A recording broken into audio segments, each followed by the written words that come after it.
Hi guys, kamusta kayo lahat? So, tirik na tirik yung araw pero sobrang lamig.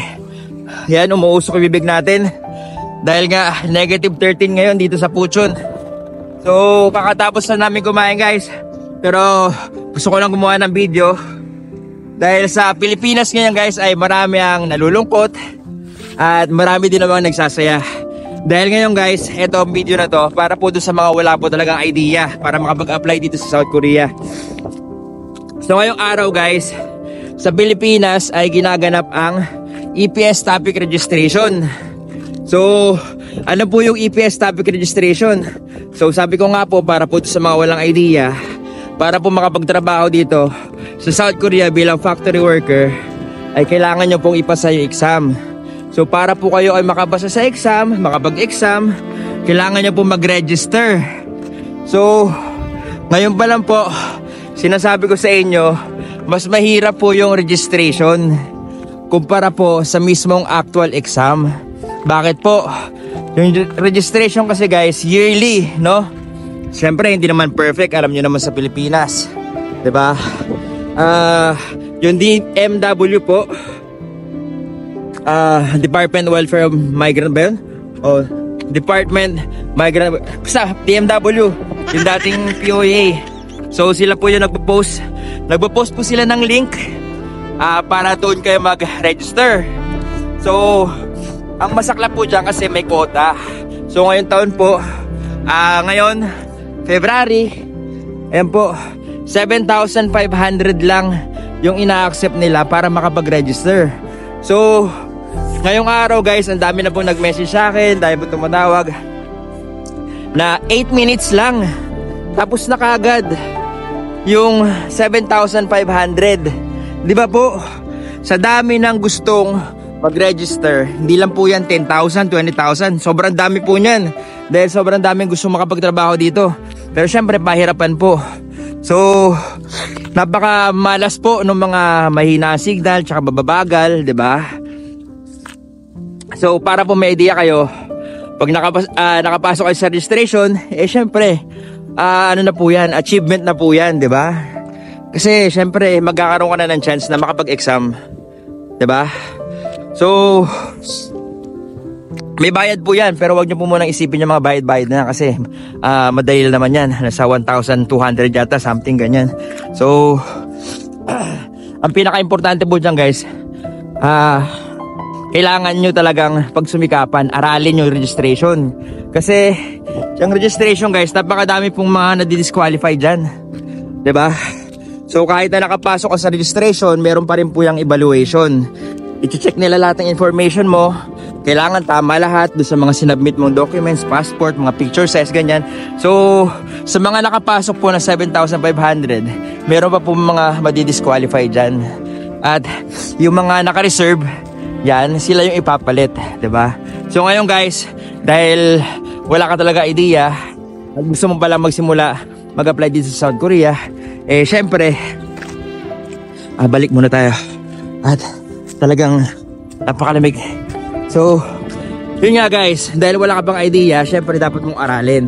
So ngayon makikita mo yung mga medyo nagdadalamhati. Yan yung mga nalulungkot, diba? Dahil hindi sila nakapasok sa registration. So next registration, kailangan mas mabilis na kayo, diba? Bibigyan ko kayo ng tips guys. Ang dami kong video na ginawa at live na in-advise ko sa kanila na ganito kasi yan guys. Yung mga school, mga KLC ay tinutulungan nila yung mga students nila sa araw mismo ng registration, diba? Advantage po yun, diba? Para sa mga wala talagang alam. Pero dahil nga ang registration guys ay talaga namang paunahan, sinasuggest ko po na ikaw mismo aralin mo kung paano mag-type sa computer, sa cellphone, sa laptop, diba? Madali lang naman po ang registration, i-fill upan mo lang naman po yan, diba? Napakadami pong videos. Sa comment section guys, ilalagay ko yung proper na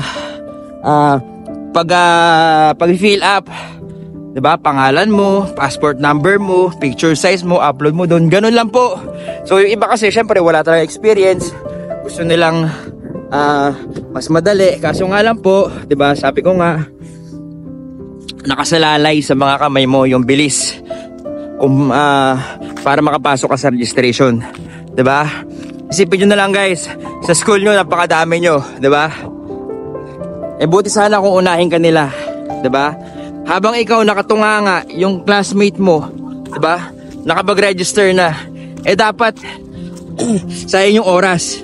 Dapat kung ikaw kumikilos ka na rin, nag-type ka na rin, nag-fill up ka na rin ang sarili mo, nakapasok ka, 'di ba? So napakasimple lang po, pero 'di ba, segundo lang yung pagitan. Pwera ka na kagad sa registration. So guys, ganun lang, at hindi ko na kaya yung lamig dito, 'di ba? Ngayon, hindi ka nakasama sa registration. Next registration, paghandaan nyo maigi. So hindi ka pa nakapag-register, sinasuggest ko na mag-aral ka, okay? Diba? Kung wala ka pang pang-aral, mag-self-study ka. Napakadami po sa Facebook, no? Sa YouTube. Follow mo yung mga malulupit na mga vlogger na talaga naman nagtuturo, diba? Napakadami po niyan. At syempre, pag may pera ka na at maluwag na ang oras mo, napaka-importante po na mag-aral po kayo sa mga KLC, no? Korean Language Center. Bakit po? Kasi po, gagayad nila kayo, tuturuan nila kayo ng basic. Huwag nyo rin pong isipin yung kung yung gastos. Kasi normal naman po yun, negosyo po kasi talaga yun, 'di ba? Hindi naman sila tatakbo yung negosyo nila kung walang income na papasok. Ang isipin mo na lang is yung kikitain mo dito sa Korea, 'di ba? Importante din po na mag-invest kayo sa sarili nyo. At yun po yung pag-aaral sa Korean language. Magkano lang naman yung tuition? 5,000, 7,000, iba-iba. Pero syempre, 'di ba? Pag gusto, lagi may paraan, guys.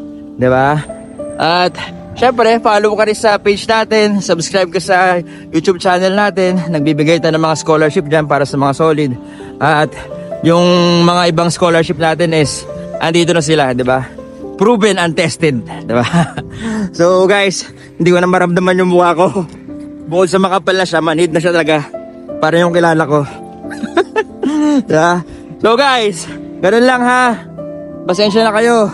Abang-abang lang kayo sa mga videos natin para maski paano naman lumakas-lakas yung loob nyo at mabigyan ko kayo ng idea.